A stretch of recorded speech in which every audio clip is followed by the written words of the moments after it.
Y a-t-il un lien entre les techniques de répression employées contre l'UPC dans les années 1950 et celles utilisées contre le MRC? Oui, effectivement, il existe des liens entre les techniques utilisées contre l'Union des populations du Cameroun et celles utilisées contre le MRC.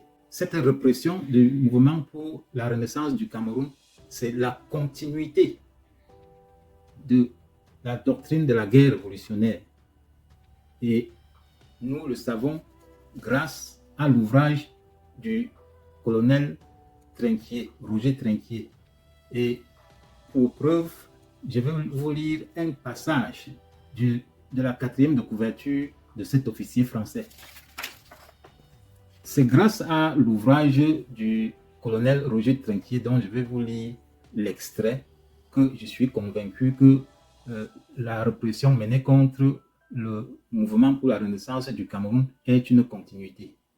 En effet, dans cet ouvrage, on peut lire « La guerre révolutionnaire ne vise pas la conquête de territoires avec une armée agissant à découvert sur un champ de bataille, mais elle cherche par un ensemble complexe d'actions de nature très diverses, politiques, sociales, économiques, psychologiques, etc., armées aussi, à conquérir le pouvoir dans un pays et à le conserver par tous les moyens. » Le colonel Trinquier précise, ce pouvoir conquis, exercé directement par l'intermédiaire de personnalités soumises à la volonté du vainqueur, les objectifs de guerre seront ensuite atteints par surcroît. Quels sont les exemples précis de répression contre les militants du MRC qui rappellent les méthodes utilisées contre l'UPC dans les années 50?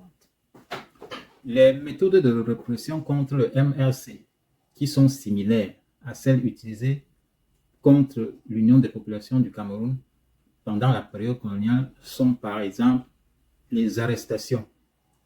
En 1955, après les émeutes fomentées par l'administration coloniale française, environ 500 militants de l'UPC sont incarcérés, torturés et emprisonnés.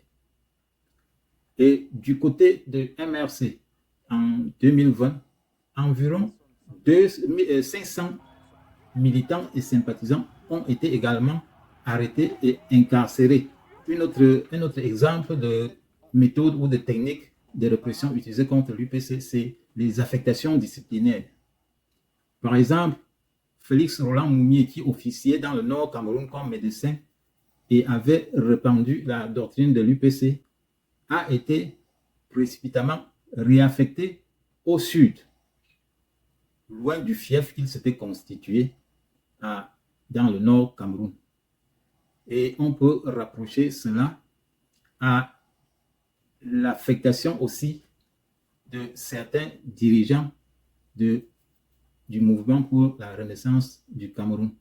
Il y a également les poursuites engagées devant les tribunaux qui ont contraint les sympathisants et les leaders UPCistes en exil, tout comme certains sympathisants et militants du MRC ont été aussi contraints à l'exil. Pendant la période coloniale, les fraudes électorales étaient aussi légion, comme ces fraudes ont également émaillé les consultations électorales au Cameroun pendant la période du MRC.